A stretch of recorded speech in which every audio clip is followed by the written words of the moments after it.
Nós sabemos bem da força das histórias presentes nos livros, mas literatura não se faz apenas na forma escrita. Muitas histórias, antes de serem escritas, são faladas.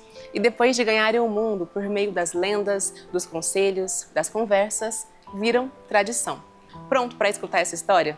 Então, pegue seu café e vem comigo para mais um Literando.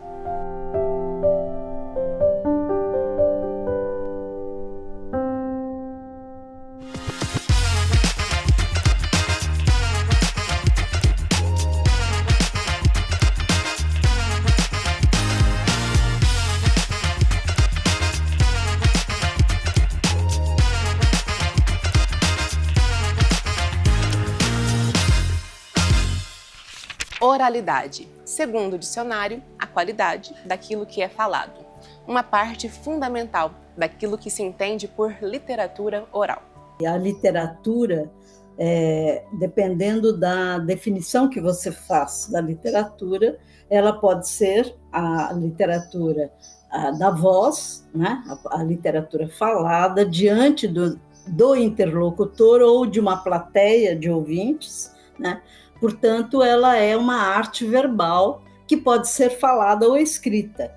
Muita gente não sabe que literatura não é só a letra em si, né? Literatura, quer dizer, no sentido que nós conhecemos na globalização, na modernidade, ela adota principalmente uma visão mercadológica e, portanto, os gêneros mais conhecidos são contos, romances, né? Ou então a crônica no jornal, mas, de fato, não é apenas o livro o único suporte, principalmente agora que nós estamos vivendo uma outra fase tecnológica, em que nós temos isso que nós estamos fazendo exatamente agora, que é a mediação pela tecnologia, né? Isto, de alguma forma, é a minha voz, mas ela passa por um processo, né?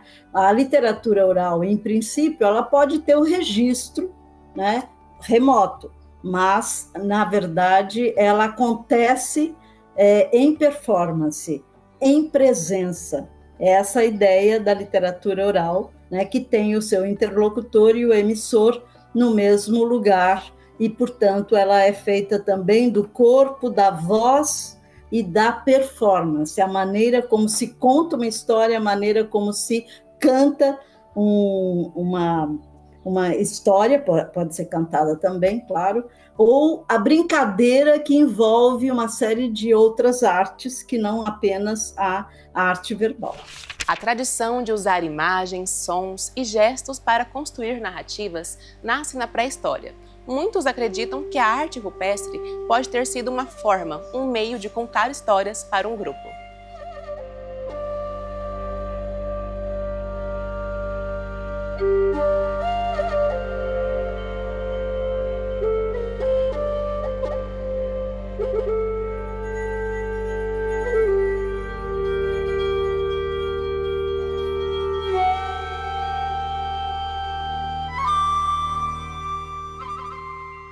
Nós estamos numa situação global periférica, né? Nós estamos na América do Sul, hemisfério sul, e, portanto, nós temos a chance de pensar diferente.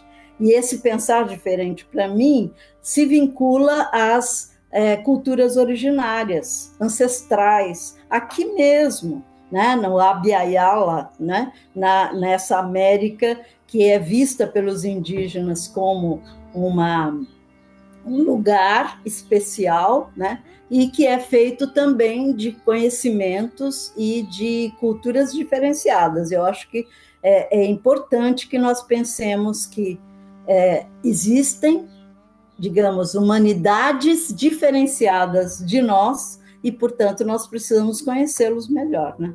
Contar uma história também é um meio de preservar uma cultura, um modo de preservar uma identidade. Essa é a força de uma memória falada. É através das histórias, das relações com o meio ambiente, as relações que o ser humano tem com o resto, né, dos outros seres vivos que não são humanos, né? A fauna, a flora, o rio, a montanha, é isso que nos dá uma visão de pertencimento. É pertencimento que não é apenas, digamos, da natureza, mas um pertencimento também social. Então, as oralidades, elas falam do que está no inconsciente coletivo, né? Do que se aprendeu e do que se tem medo, do que se pensa com alegria e do que se tem um receio, como os terremotos e outras transformações climáticas que acontecem e aconteceram também antes, dilúvios, etc. Então, nós temos essa memória a partir da conversa, começa daí, e a partir disso se firmam histórias que têm a ver com personagens, ou uma época determinada, ou a criação do mundo, ou a destruição do mundo, tudo isso, mitos, lendas, e também histórias que são cantadas, fazem parte desse inconsciente coletivo ou desse imaginário. É fundamental que as pessoas reconheçam isso para que a gente fale de nós mesmos. Muitos pesquisadores se dedicam a entender os diversos formatos e os impactos da literatura oral. Além disso, a compreender as características desse tipo de narrativa. Das minhas memórias mais carinhosas de infância, eu tenho da minha mãe compartilhando, na verdade, histórias comigo quando eu era pequeno, antes de dormir. A minha mãe também é professora, né? E ela compartilhava histórias comigo. E eu sempre gostei desse universo de histórias, dessa coisa do popular mesmo, o tradicional de saber que algo permeou ali várias histórias, sabe? De pai para filho, de avós, isso sempre me tocou muito. E eu sempre tento trazer isso para a escola, porque eu vejo, especialmente nos dias de hoje, né? As nossas crianças, isso tem ficado um pouco meio que de lado, né? Essa questão das tradições populares, a tradição oral, ela tem ficado um pouco de escanteio, eu vejo, nos tempos atuais. Eu tento trazer esse resgate, porque não só porque me aquece o coração, lembrando da criança que eu era, né, das memórias que eu tive, mas porque eu acho que é um patrimônio cultural fundamental, né, na formação de todo mundo, que a gente não pode deixar se perder na história.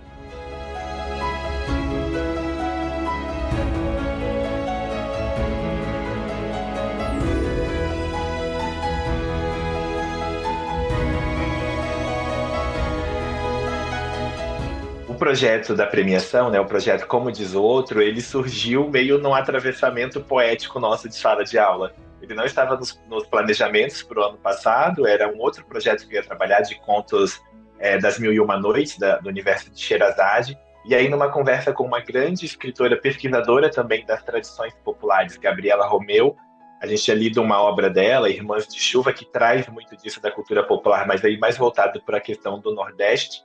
E aí, nesse diálogo, surgiu essa expressão, como diz o outro, e ela sugeriu, nossa, por que vocês não fazem, então, esse resgate, né, um trabalho de pesquisa? E a minha turma era muito ativa, muito acalorada, e eles toparam na hora a ideia. Eu falei, então, gente, tudo bem, a gente deixa o outro planejamento de lado e vamos fazer esse. E aí eu estruturei o projeto para que fosse um resgate dos contos mesmo, contos populares e contos da tradição oral. Porém, no que a gente foi se debruçando nas leituras, na ampliação do repertório, ele foi transmutando, assim, o projeto ele alcançou outras camadas, outros desdobramentos, além dos contos populares. E aí também entraram as quadrinhas, os provérbios, os ditados populares, as adivinhas, que tem tudo a ver também com esse universo do tradicional, né? E a gente aqui, que é de uma cidade pequena, tá tudo muito entrelaçado também, uma coisa com a outra. Então foi daí que veio o projeto, desse diálogo com a Gabriela e o pontapé inicial partido das crianças mesmo. O projeto foi desenvolvido com uma turma de quinto ano, né? De manhã aqui no turno matutino eu leciono para o quinto ano, são crianças entre 10 e 11 anos. E aí, então, teve esse outro desdobramento do projeto que também partiu das crianças. Numa das discussões que a gente estava em sala a respeito de uma notícia que tinha saído ano passado de maus usos, né, da tecnologia, questão de montagens e tal, em situações deploráveis de pornografia, a gente, nessa discussão, as crianças, porque elas tinham optado por fazer um produto final do projeto, um livro, né, e seria de próprio punho, as ilustrações. E nessa discussão das notícias, desses maus usos, das reflexões que a gente estava fazendo, elas propuseram, por que a gente não tenta usar isso, então, em nosso benefício, né, para o nosso projeto? E aí eu pirei, porque eu já gosto disso, eu gosto dessa inventividade das infâncias, né? E aí eu fui me debruçar mais nas pesquisas para compreender como que eu poderia aplicar nessas ferramentas em sala. Então, o projeto Como Diz Outro, ele tem essa dualidade, vamos dizer, uma dualidade poética quase. Faz um resgate das tradições populares para esse universo das infâncias de hoje, ao mesmo tempo que traz uma contemporaneidade que é muito de 2023, muito de 2024, é muito atual, fazendo o quê? Utilizando as plataformas de inteligência artificial na elaboração de ilustrações que dialogam com os textos tradicionais.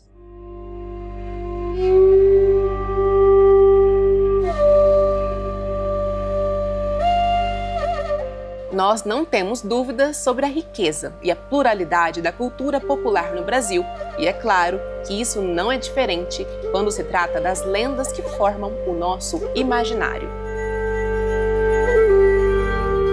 Um dos presentes aí eu poderia dizer que é a história da Catirina. A Catirina que ficou grávida e que falou para o marido, olha, eu estou com muita vontade de comer língua de boi. E ele foi lá e matou, quer dizer, ele matou não, ele teve que matar porque ele queria a língua para ela comer. Ele fez isso, só que o patrão descobriu e ele foi pedir aos indígenas que fizessem um ritual para devolver a vida ao boi. Esse boi de mamão, né? Esse boi que é o Bumba Meu Boi, esse boi da caboclinha, isso é uma história que vem sendo cantada há muito tempo, né? Tanto no Nordeste como na Amazônia. Aqui em Santa Catarina, o boi de mamão, de alguma maneira, vem dessa história do boi. Portanto, eu acho que é muito para a gente ainda conhecer melhor tudo isso e as transformações que essas histórias vão sofrendo. Aqui em Santa Catarina, por exemplo, aparece uma personagem que é muito alta, e nós tivemos mesmo, né, uma imigração alemã que eram seres humanos bem diferentes dos açorianos, por exemplo, né? Então, essa diferença de tamanho, o loiro e o outro que não era, que era moreno, todos esses elementos étnicos vão surgir também na história do boi de mamão, por exemplo. Eu chamo atenção também para aquilo que aconteceu na periferia de São Paulo, né? A palavra sarau faz parte do vocabulário do galego, né? Quando e significa o quê? Festa, uma festa particular na casa de alguém em que se pode dançar, cantar ou recitar. Então, isso ainda existe na Galícia, tá? Mas a família real, quando veio, trouxe o sarau para o Brasil e eram saraus os bailes da corte. Tinha esse nome também, né? Mas o que fez três poetas, principalmente, da cidade de São Paulo? Na periferia, em Taboão da Serra, no Jardim Helena, eles decidiram se encontrar num bar e falar os poemas deles. E ressignificaram a palavra sarau. Portanto, em São Paulo, de um sarau em 2001, passou a ter em 2008 80 na cidade. Ou seja, a cidade, como ela tem uma periferia precária em termos de, digamos, centros culturais, aparatos culturais, o bar que tinha sarau começou a ser o lugar de formação de leitores. Por quê? Porque eles começavam a ver esses poetas falando. Marcos, eu chamo atenção para Marco Pezão, Sérgio Vaz e Binho. Os três, né, juntos formam aquilo que se chama na literatura periférica o tripé do sarau paulistano. Isso aconteceu em 2001, portanto é contemporâneo nosso, nós, né, participamos, e de alguma forma eles vão formar leitores, e não só leitores, como poetas.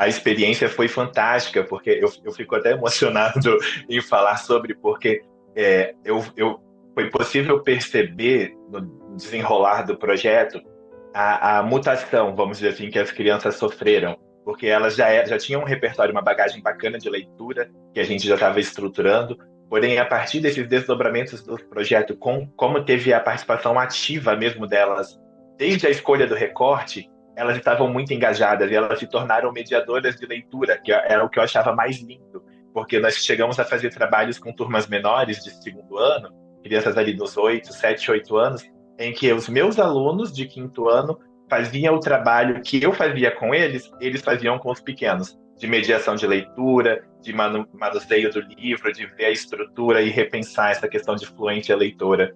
E então eu pude perceber durante o Como Diz o Outro, que a jornada de crescimento delas, para além da leitura no sentido de só me ouvir enquanto docente, elas se apropriaram para isso, elas aplicavam na vida delas, elas levaram para casa, porque as famílias tiveram uma participação muito ativa também no projeto, as famílias compartilhavam histórias com as crianças em casa, e as crianças com as famílias, e as famílias iam para a escola também compartilhar conosco. Então foi um trabalho muito entrelaçado, de muito afeto e muitas vivências. A história está boa, mas chegou a hora de darmos uma pausa. Daqui a pouquinho, voltamos com mais literatura.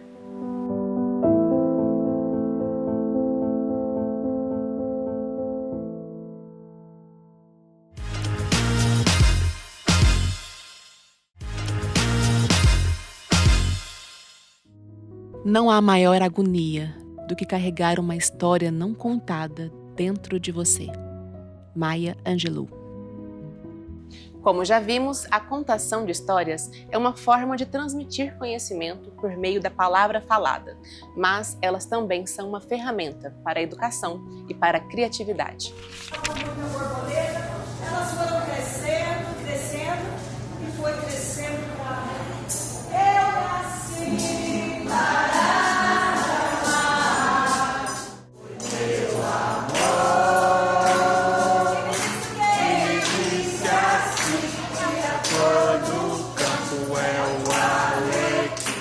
E por falar em conversa, eu tive uma ótima com a Joana, uma arte educadora goiana que há muito tempo descobriu o poder de uma história bem contada.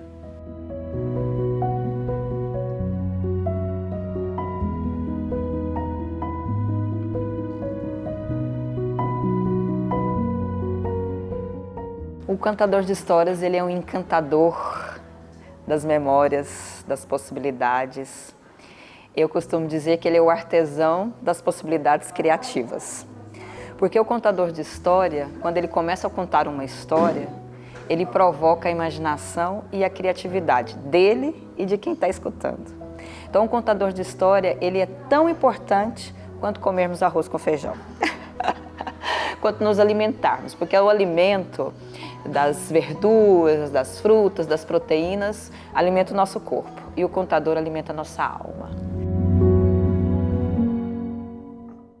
Eu entrei nesse universo de contação de histórias no ano de 2009, quando eu descobri a força da minha história, a potência da minha história vivida com a minha avó, com as minhas avós, com as minhas tias-avós. O quanto as histórias que elas me contavam e as suas histórias de vidas eram tão fortes e potentes e que eu podia contar. Eu podia contar essas vivências, eu podia contar essas histórias e essas histórias poderiam virar arte. Poderiam ser uma história contada por uma contadora de história, ou seja, virou uma performance.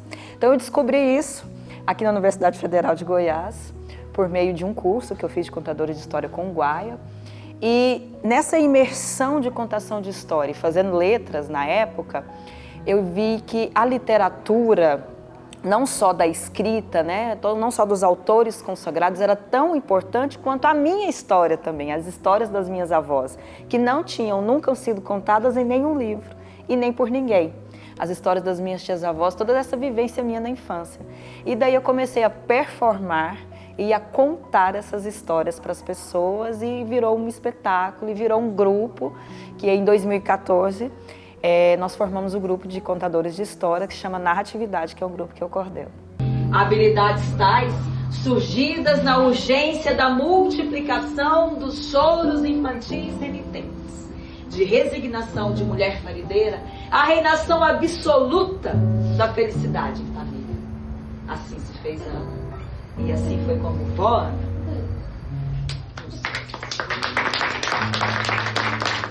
Existem pesquisadores que afirmam que grandes clássicos como Ilíada e Odisseia de Homero, antes de ganharem uma versão física, já existiam na oralidade, apenas para depois serem registrados na forma escrita. O contador de história ele tem que ser um amante da leitura, tem que ter um olhar sensível e muito observador para aquilo que está ao seu redor primeiro, né? Para as belezas do que está acontecendo no cotidiano.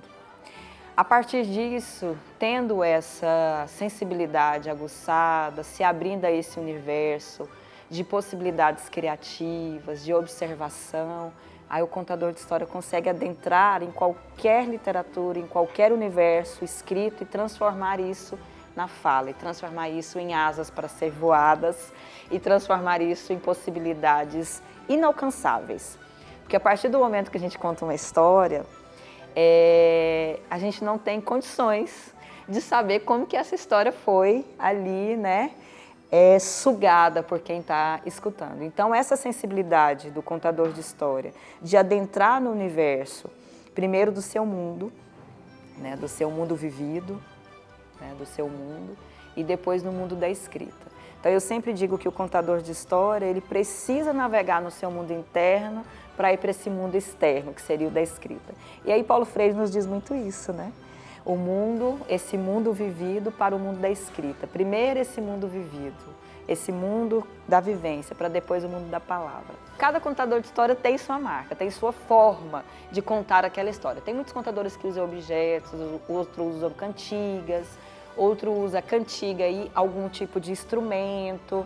Então, cada contador de história vai encontrando, digamos assim, a sua forma de expressão artística e a sua manifestação que deixa mais à vontade faz com que ele se conecte com aquela história e, conectando com a história, se conecte com o público. Então, cada um vai encontrando a sua marca. Eu, por exemplo, gosto muito das cantigas. Gosto muito de começar as histórias com cantiga. Então, é uma marca minha já. Então, cada contador vai encontrando a sua marca e suas possibilidades de adentrar nesses espaços imaginários e de abrir as asas e deixar essas asas voarem e encontrar outras asas. A menina sorridente. Menina sorridente, seu sorriso ameniza o sofrimento do doente. Uma criança chora ao tirar o dente, mas diante da sorridente, abre a boca e não sobra nenhum dente. A menina sorridente ri de tudo. Ri de gente, ri da gente, ri com a gente e ri pra gente. A menina sorridente, mesmo triste, alegra a gente. Ela tem um riso permanente. E mesmo quando dorme no sono profundo e quando sonha com bicho, papão e fantasma, ela sabe que isso é coisa da mente. E no seu sonho ela ri, até quase fazer xixi. E por alegrar a gente, a menina sorridente recebe muitos presentes. Mas o que a deixa mais contente, e é o seu melhor presente, é ver um sorriso no rosto de qualquer ser vivente, especialmente na carinha de uma criança inocente. Autor Marco Aurélio Fernandes Neves.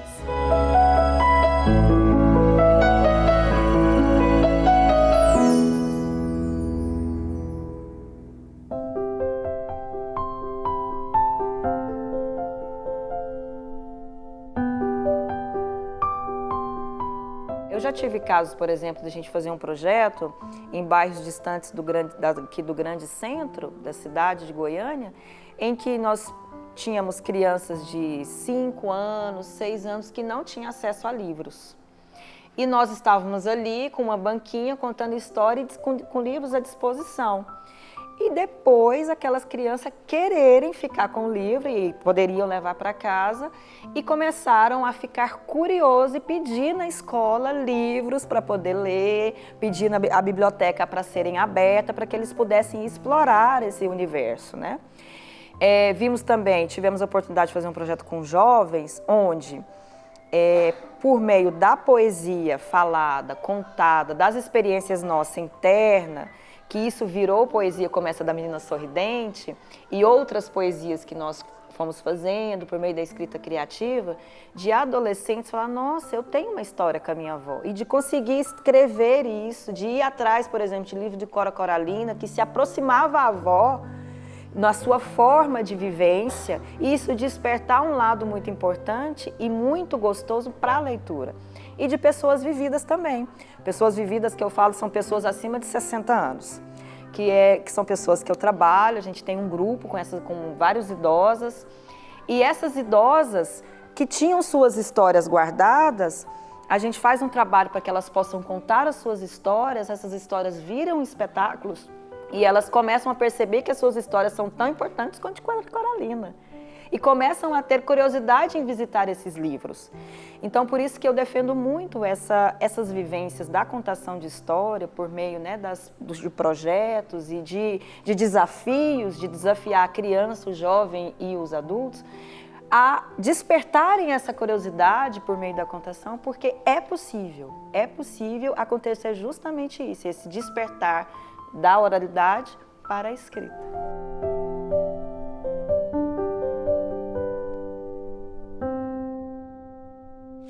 E para você, o que faz um bom contador de histórias?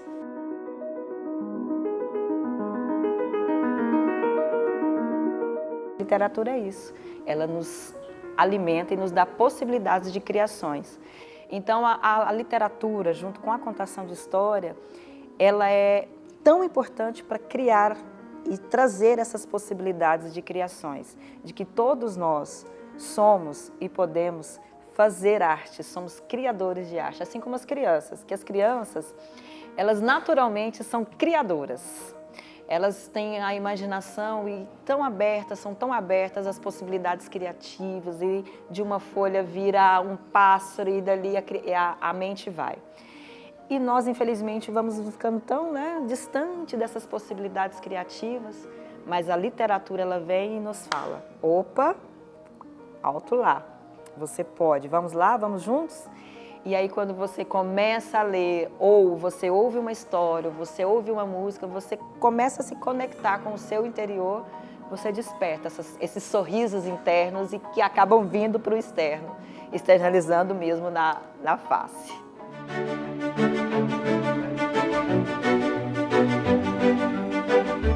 Expressão, sensibilidade, barulho, silêncio, literatura.